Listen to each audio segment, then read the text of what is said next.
So it's not always about making more money. It's about keeping more money, making changes in your life so that you can keep more of your income. And these are 5 changes, guys, that I think every 50-year-old should consider, especially if they are late to saving for retirement. So guys, let me know down in the comments below, what changes have you made to help you keep more of your hard-earned income?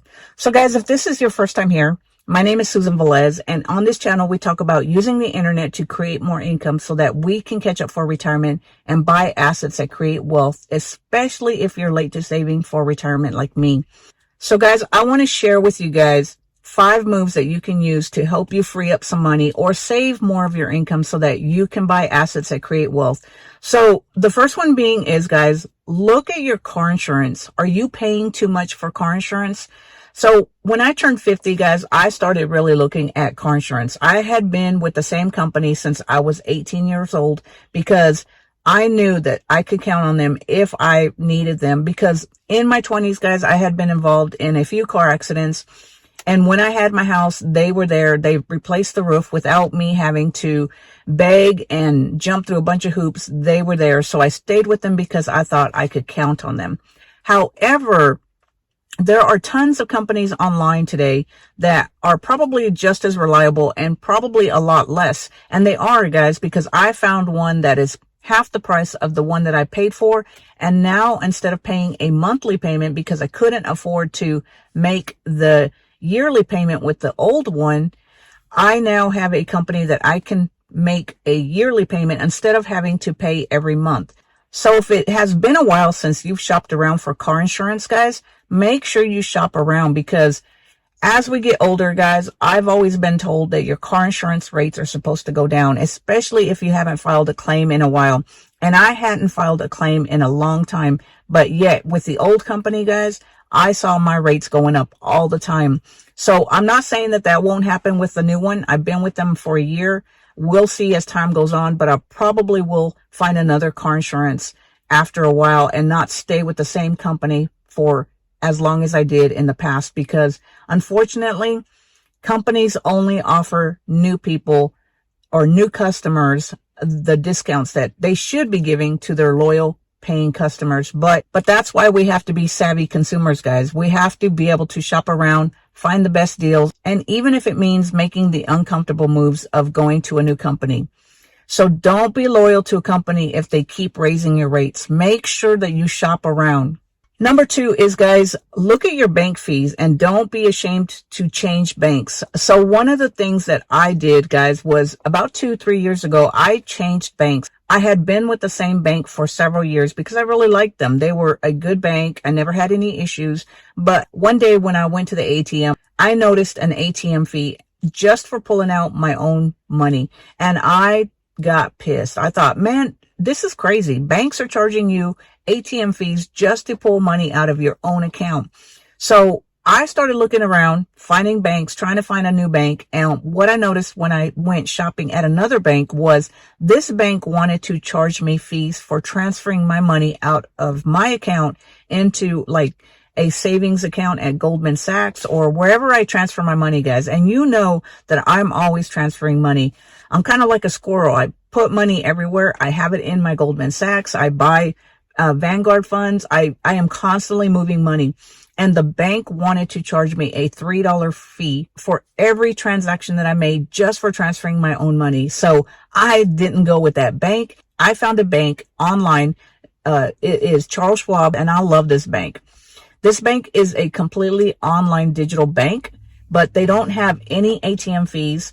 And they don't charge any fees for me transferring my money the way I transfer it all the time. And one of the things that I really like about this bank, guys, is I can use any ATM anywhere. And when I get charged an ATM fee, because every bank seems to charge you an ATM fee just for using that bank, especially if you're not a customer of theirs, they always reimburse me my ATM fees at the end of every month. So I have no problem using any ATM whereas with my old bank, I always had to drive around trying to find an ATM that I could use, which was the bank ATM that I banked at, in order to avoid the fees. And so now I love the freedom of being able to use any ATM that I want, knowing that I will get the ATM fees reimbursed. So if you don't look at your statements, guys, and you have no clue that you're being charged these fees, it's time to look at your statement, because if the bank is charging you fees for moving your own money or using your own money, then maybe it's time that you consider using another bank. And I know a lot of people don't want to switch banks because it is a pain to move all your stuff from one bank to another, set up bill pay, set up direct deposit. It is a pain, but if your bank is charging you guys, you need to do that. So I still have my old bank, guys. I have a credit union that I use for cash purposes, because Charles Schwab is a completely online digital bank, so you can't deposit cash into it. So what I do is whenever I have cash and I want to move it into my high yield savings account, or I want to buy stocks or something, what I will do is I will take the money that I have, deposit into my credit union, and then move it into Charles Schwab. That way I can do whatever I want without getting charged a penalty. So look at your bank statements, guys. If you are being charged to use your own money, then it's time to do something about it. Number 3 is, guys, to look at your cell phone plan. I know cell phone plans are so expensive, and I have tried to save by moving to another company. Unfortunately, I live in a rural area, and no other company provides me as good service as the one that I have right now. And I have tried all kinds of stuff, guys, but unfortunately, I can't find one that provides the same coverage because I live in a rural area. However, if you live in an area that doesn't have cell phone issues or coverage issues, then maybe you should consider a different cell phone provider, because there are several cell phone providers that will provide cheaper rates than some of the bigger cell phone providers. So don't overlook saving money on your bill by changing cell phone providers. Some of these smaller cell phone providers are excellent, especially if you don't live in a rural area. And just by changing providers, you can save a lot of money.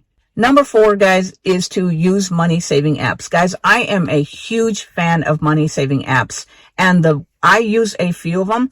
The first one that I'm going to talk about is Fetch, and I do have a link down in the description below. And how you use Fetch, guys, is whenever you buy something, always get the paper receipt, and you just scan the paper receipt and you'll get points.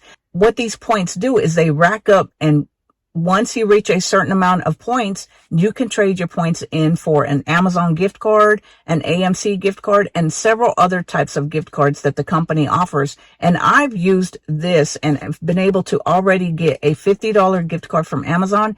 And if I wanted to cash out my points today, guys, I would qualify for another Amazon gift card. But we love racking up these points. Now, if you don't do a lot of shopping, guys, I don't do a lot of shopping. I only buy what I need. What I do is whenever I'm out and about, if I find a receipt on the ground, I will pick it up and I will scan it, and it will give me points. And sometimes I get more points from these receipts that I find, because people buy all kinds of stuff, and some of the stuff that gives you a ton of points is stuff that I normally don't buy.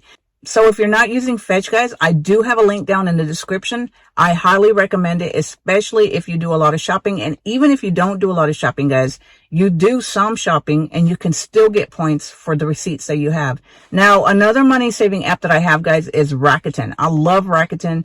Whenever I buy anything online, guys, I always check to see if it qualifies for a cashback. So there are some things that you're going to buy regardless of whether it saves you money or not. And Rakuten allows you to earn cash back on some things. So it's always good to go through Rakuten to see if it offers a cash back on what you were going to buy anyway. You might as well earn some money back because you were going to buy it anyway. I do have a link down in the description below to Rakuten if you are interested in checking that out. Number 5, guys, is a little bit of a gray area, and I'm not sure how you feel about this, but I just did this, which is to sign up as a new customer for a service. So let me tell you guys a little bit about what we did. So we had been paying internet from this company that, as I say, guys, we live in a rural area and there are not a lot of companies that provide good internet service. And since my business relies on internet, we have to have a really good company. And the company that I was paying just kept going up in rates, didn't offer us any type of discounts because we are loyal paying customers. Instead, they only offer discounts to new customers. So what we did, guys, was we were changing our plan anyway because we had been paying for a landline, a cable service and an internet, a bundle, because my partner works from home sometimes. But now that she's not working from home, we decided to do away with the cable and the landline. And they were offering a great new customer discount. So we did away with her service, and I called them and told them that I was a new customer, she was moving out, and I needed the new customer rates. They signed me up as a new customer, and I got the new customer rates for 2 years. After the 2 years, the promotional discount will end, and then they will go back up to the normal rates. So guys, I know that's a little gray area, and some of you guys will feel like that's something you can't do because you feel bad about calling the customer and pretending you're a new customer. If you don't want to do that, what you can do is call the company, tell them you're having a hardship, tell them you can't pay the rates, and that you're thinking about shutting off the service because you can no longer afford it.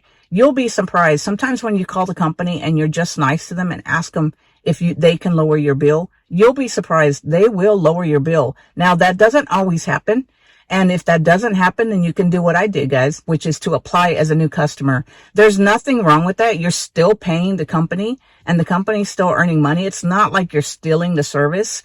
But since companies don't offer loyal paying customers any type of discount, you got to do what you got to do to save money on your end, guys. So anyway, guys, I just wanted to share some tips on how to save more money on your end, because as I said, guys, it's not always about making more money. Sometimes you got to do some things, make uncomfortable moves so that you can keep more of your hard-earned income. Don't stay comfortable just because you don't want to make the moves of moving to a new bank or changing cell phone plans. If you can save money and it's worth it, you should consider doing that. So anyway, guys, let me know in the comments below, have you made any of these moves? If not, what moves have you made to save more money? And if you enjoyed this video, guys, click that thumbs up button, click on the subscribe button so that you can be notified whenever I put out a new video. And until then, guys, I will talk to you next time. Have a great day. Bye.